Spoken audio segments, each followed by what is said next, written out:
Om Swastiastu, selamat pagi kepada Bapak Adi Sanjaya dan kepada teman-teman kelas 12 F2. Di sini saya akan menjelaskan tentang tugas akhir mata pelajaran sejarah. Dan di sini saya mendapatkan materi dari nomor absen 19, yaitu Super Semar atau Surat Perintah 11 Maret sebagai tonggak lahirnya masa Orde Baru. Nah, masa Orde Baru ini dimulai dan diakhiri pada tahun 1966 hingga 1998. Dan mohon maaf juga di sini saya menggunakan perekaman layar, bukan dari perekaman dari kanvanya langsung, karena saya sudah mencoba dari perekaman kanvanya dan suara saya tidak tersimpan. Jadi mohon maaf ya Bapak, di sini saya menggunakan dari perekaman layar langsung dari HP-nya. Baik, perkenalkan nama saya Muhammad Farel Permana dari kelas 12 F2 dan bernomor absen 19. Langsung saja kita akan ke materinya dan materi apa saja yang akan kita bahas pada presentasi pada hari ini. Tujuan dan penjelasan. Jadi tujuan presentasi saya adalah memperkenalkan Super Semar sebagai dokumen kunci yang menandai transisi dari era Presiden Soekarno ke Orde Baru di bawah Soeharto. Nah, presentasi hari ini akan menguraikan latar belakang, isi, dampak, dan kontroversinya. Jadi 4 hal inilah yang akan kita bahas dalam presentasi pada hari ini. Lalu Super Semar adalah surat perintah dari Presiden Soekarno kepada Jenderal Soeharto pada 11 Maret 1966 yang memberi wewenang luas untuk menjaga keamanan negara. Ini dianggap sebagai tonggak lahirnya masa Orde Baru pada tahun 1966 hingga 1998. Nah, era yang ditandai oleh stabilitas ekonomi namun juga otoritarianismenya juga tinggi. Dan juga mengapa kita penting untuk memajari Super Semar ini? Karena Super Semar membentuk fondasi politik Indonesia modern, mempengaruhi demokrasi, ekonomi, dan hak asasi manusia hingga hari ini. Baik, kita langsung saja ke materi selanjutnya, yaitu latar belakang sejarah. Latar belakang sejarahnya Super Semar adalah yang pertama, krisis pasca G30S PKI pada tahun 1965. Pada 30 September 1965, terjadi gerakan 30 September atau G30S yang dituduh sebagai kudeta oleh Partai Komunis Indonesia atau PKI. Nah, ini memicu pembantaian massal terhadap anggota PKI dan simpatisannya, dengan korban mencapai hingga 500.000 orang hingga 1 juta orang. Soekarno yang waktu itu pro PKI kehilangan dukungan dari militer dan masyarakat. Lalu ada juga dari situasi politik dan ekonomi. Indonesia menghadapi inflasi tinggi hingga mencapai 600% per tahun. Utang luar negeri yang besar dan ketidakstabilan. Soekarno yang mendorong konsep Nasakom, nasionalis, agama, komunis untuk menjaga keseimbangan, tetapi ini gagal karena tekanan dari AS dan sekutu barat yang anti komunis. Di sini juga ada peran Soeharto, Jenderal Soeharto sebagai Panglima Komando Cadangan Strategis Angkatan Darat atau Kostrat memimpin penumpasan G30S PKI. Ia mulai muncul sebagai tokoh kuat, mendapat dukungan dari militer dan kelompok anti komunis. Soekarno mencoba menahan Soeharto, tetapi tekanan politik makin besar. Baik, lalu di sini kita ke materi selanjutnya, yaitu isi dan penjelasan Super Semar. Tanggal dan penerbitan Super Semar ini dikeluarkan oleh Presiden Soekarno pada 11 Maret 1966 di Istana Bogor, ditunjukkan kepada Letnan Jenderal Soeharto. Lalu isi utamanya, dokumen ini berisi perintah untuk Soeharto mengambil segala tindakan yang dianggap perlu untuk menjaga keamanan, ketertiban, dan stabilitas negara. Secara spesifiknya berisi 3 hal ini, yaitu yang pertama, mengatasi ancaman komunis dan subversi, mengembalikan ekonomi dan politik ke jalur normal. Wewenang ini mencakup kontrol atas militer, pemerintah, dan kebijakan nasional. Adapun bentuk dokumen dari Super Semar ini adalah surat singkat, hanya 1 halaman, ditandatangani oleh Soekarno dan disaksikan oleh beberapa pejabat. Isinya ringkas, tapi dampaknya besar karena memberikan kekuasaan eksekutif kepada Soeharto.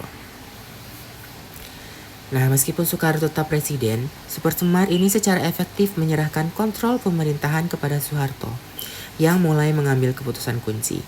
Di sebelah kanan juga Farel sudah sediakan dari surat perintah 11 Maret atau Super Semarnya. Nah, untuk materi selanjutnya yaitu peran dalam lahirnya Orde Baru. Yang pertama adalah pengambilan kekuasaan. Soeharto menggunakan Super Semar untuk membubarkan PKI secara resmi pada tahun 1966. Menangkap dan mengasingkan tokoh-tokoh Soekarno seperti Subandrio dan Khairul Saleh. Mengambil alih jabatan presiden pada tahun 1967 setelah Soekarno ditekan mundur. Ciri Orde Barunya, era ini pada tahun 1966 hingga 1998 ditandai oleh yang pertama, stabilitas politiknya itu militer dominan, partai oposisi dibatasi, dan pemilu dikontrol. Yang kedua, pembangunan ekonomi. Program seperti Repelita, rencana pembangunan 5 tahun, industrialisasi, dan keluarga berencana. Ekonominya tumbuh rata-rata pada 7% per tahun, tetapi dengan utang besar dan ketimpangan sosial. Lalu yang ketiga ada otoritarianismenya. Soekarno memerintah seperti diktator, dengan korupsi KKN dan pelanggaran HAM seperti penahanan politik dan represi di Timur Timur. Mohon maaf, maksudnya Soeharto memerintah seperti diktator dengan korupsi KKN dan pelanggaran HAM seperti penahanan politik dan represi di Timur Timur. Lalu ada dampak jangka panjangnya. Super Semar menjadi dasar rezim Soeharto yang bertahan 32 tahun. Ini mempengaruhi transisi ke reformasi 1998 di mana Orde Baru runtuh akibat krisis ekonomi dan demonstrasi mahasiswa. Indonesia modern masih merasakan warisan ini seperti demokrasi yang belum sempurna dan isu HAM. Lalu kita masuk ke kontroversi dan kritiknya. Hingga saat ini debat keaslian Super Semar masih diperdebatkan.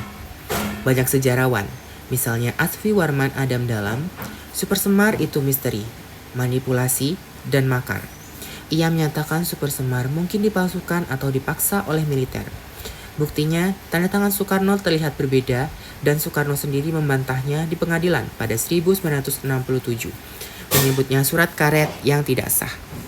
Nah, isu ditukarnya atau pemalsuan naskah surat perintah 11 Maret atau Super Semar adalah salah satu misteri sejarah terbesar di Indonesia. Hingga saat ini, naskah asli Super Semar yang ditandatangani Presiden Soekarno di Istana Bogor pada 11 Maret 1966 tidak pernah ditemukan. Arsip Nasional Republik Indonesia atau ANRI sendiri menyatakan bahwa naskah-naskah Super Semar yang beredar saat ini itu versi Sekretariat Negara, TNI Angkatan Darat, dan Yayasan Akademi Bangsa. Bisa dikatakan bahwa Super Semar yang ada saat ini itu adalah tidak otentik atau belum bisa dipastikan keasliannya. Adapun poin-poin penting mengenai isu ditukarnya atau dipalsukannya Super Semar, seperti hilangnya naskah asli, perbedaan versi, kop surat tidak sesuai, saksi kunci diam, dan isi tafsirannya itu berbeda-beda. Naskah yang beredar sering dianggap sebagai alat untuk mengambil kekuasaan, bukan sekedar perintah pengamanan yang memicu dugaan naskah yang beredar adalah hasil ubahan atau rekayasa. Roy Suryo, sebagai pengamat multimedia, pernah menyatakan keyakinannya bahwa naskah Super Semar yang beredar di masyarakat adalah palsu. Polemik ini berparah dengan perbedaan penafsiran isi, di mana Soekarno berniat memberikan perintah pengamanan, namun ditafsirkan sebagai transfer kekuasaan oleh Soeharto. Singkatnya, Super Semar yang menjadi tonggak lahirnya Orde Baru hingga kini diselimuti misteri karena naskah aslinya tidak diketahui keberadaannya. Lalu ada perspektif berbeda dari pandangan nasionalis atau militer. Super Semar sebagai langkah bijak Soekarno untuk menyelamatkan bangsa dari kios komunis dengan dukungan AS. Lalu ada pandangan kiri atau kritikus. Ini adalah kudeta militer yang didukung Barat untuk menghancurkan demokrasi Soekarno dan menyebabkan pembantaian massal. Lalu ada pelanggaran HAM. Orde Baru melibatkan pembunuhan jutaan orang, penyiksaan, dan penganiayaan. Super Semar sering dikaitkan dengan legitimasi ini.